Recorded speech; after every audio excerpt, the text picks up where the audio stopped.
स्वागत है आपका एआर न्यूज इंडिया पर। मैं हूं आपके साथ आकिल रजा।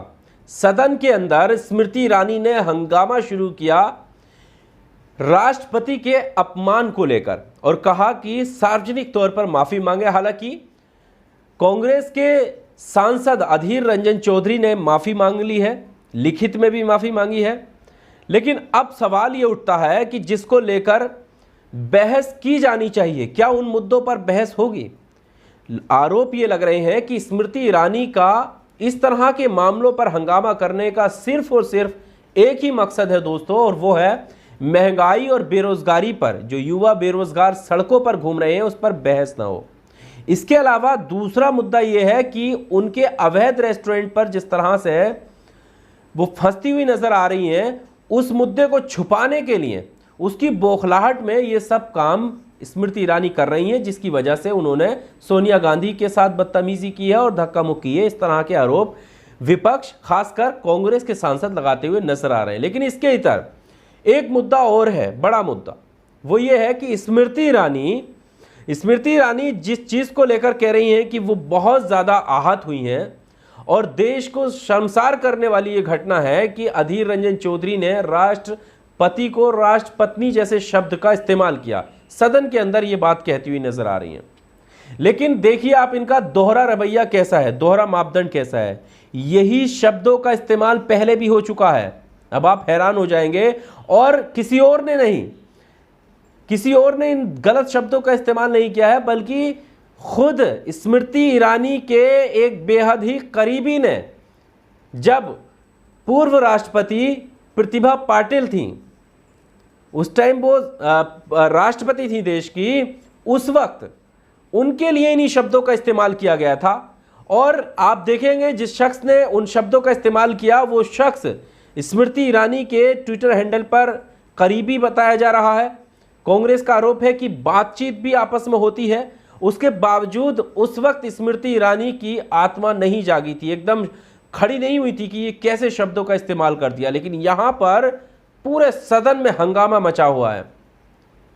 आपके सामने वो तस्वीरें भी आपके सामने रखूंगा और साथ ही उस ट्वीट को भी रखूंगा जो प्रतिभा पाटिल के लिए किया गया था।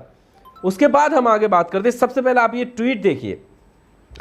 ट्वीट आपकी स्क्रीन पर, अंकित जैन है इनका नाम। लिख रहे हैं, SRK गॉट डिटेन्ड रिट्यूड, why is no one talking of राष्ट्रपत्नी जीज acquired land, What did I miss? ये जो ट्वीट था उन्होंने किया था। अब आप इस पे देखें, सर्किल कर रखा है राष्ट्रपत्नी जी, अंकित जैन का ये ट्वीट है।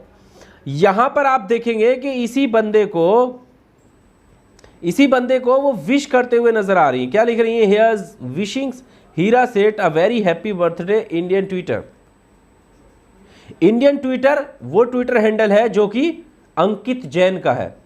अंकित जैन को टैग करते हुए वो बर्थडे विश कर रही हैं, करीबी माने जा रहे हैं। कुछ और ट्वीट आपके सामने रखते हैं, कुछ तस्वीरें हम आपके सामने रखते हैं। उससे पहले ये देखिए, नितिन अग्रवाल ने लिखा कि व्हेन स्मृति ईरानीज हीरा सेठ called the then president of India Pratibha Patil ji राष्ट्रपत्नी इन 2012 में जब इन शब्दों का इस्तेमाल एक शख्स ने किया जो उनका करीबी बताया जा रहा था, उस वक्त जो है इन्होंने आवाज क्यों नहीं उठाई थी? सुप्रिया श्रीनाटे लिख रही हैं कि स्मृति ईरानी शख्स से आपका व्यक्तिगत परिचय है, इससे आपकी ट्विटर पर काफी बातचीत भी है, फोटो भी साथ में है। इसने राष्ट्रपति प्रतिभा पाटिल को 2012 में राष्ट्रपत्नी कहा था, उस समय आप चुप क्यों थी? और ये तस्वीर आप दोस्तों आपकी स्क्रीन पर, ये तस्वीर आप देख सकते हैं किस तरह से ये शख्स स्मृति ईरानी के पास में खड़ा है, स्मृति ईरानी के साथ सेल्फी ले रहा है, स्मृति ईरानी को टैग करके अपनी बात कह रहा है। खुद स्मृति ईरानी अपनी बात कह रही है इनको टैग करके। कांग्रेस का ये भी आरोप है कि तमाम बातें इनकी ट्विटर पर होती रहती हैं। अब सवाल ये है कि 2012 में इनको जो है ठेस नहीं पहुंची इन शब्दों से, लेकिन 2022 आते आते इनको ठेस पहुंच गई। 2022 में ना सिर्फ ठेस पहुंची बल्कि सदन में इस तरह से हंगामा काटा कि बाकी के जरूरी मुद्दे सब गायब हो गए, सब हवा हवाई हो गए। और यहां तक कि मामला इन शब्दों का नहीं है, इन शब्दों का मामला नहीं है। मामला यह है कि इस बहस को कैसे व्यक्तिगत तौर पर लिया जा रहा है, पारिवारिक लड़ाई पर लिया जा रहा है, कांग्रेस के परिवार पर पहुंचने की कोशिश की जा रही है और कांग्रेस आरोप लगा रही है कि स्मृति ईरानी इसलिए छटपटा रही हैं कि उनके अवैध बार का जो पर्दाफाश किया है, वो पकड़ी जा रही हैं कि अवैध तरीके से उनकी बेटी शराब परोसती थी। लेकिन यहां पर दोस्तों एक सवाल है कि इन सब बहस के बीच नुकसान किसका है? सदन जिसका अच्छा खासा खर्च चलने के लिए होता है, और ये खुद भी कहते हैं कि हम जो है जनता के लिए सदन में जो है बहस करने के लिए पहुंचे हैं, तो जनता के किस मुद्दे पर बहस की गई? सबसे ज़रूरी मुद्दा जो महंगाई का है, अभी भी उस पर बहस नहीं हुई है, और महंगाई को लेकर बहस ना हो इसी वजह से शायद ये किया जा रहा है। जनता महंगाई से त्राही त्राही कर रही है लेकिन उस पर बहस नहीं होती है। बेरोजगारी की यह हालत है कि युवा जो है वो सड़कों पर हैं, तिरंगा यात्राएं निकाल रहे हैं, उन पर लाठियां बरसाई जा रही हैं, वो दिल्ली आना चाहते हैं, दिल्ली के हुक्मरानों के कानों में अपनी आवाज़ पहुंचाना चाहते हैं, लेकिन उसके बावजूद उन पर दोस्तों लाठियां बरसा दी जाती है। लेकिन वहीं अगर धार्मिक काम के लिए आप जाएंगे, घर से निकलेंगे, तो आपके पैर जो है पुलिसकर्मी धोते हुए भी नजर आएंगे, गर्म पानी से साफ करते हुए भी नजर आएंगे। ये हमारा न्यू इंडिया है।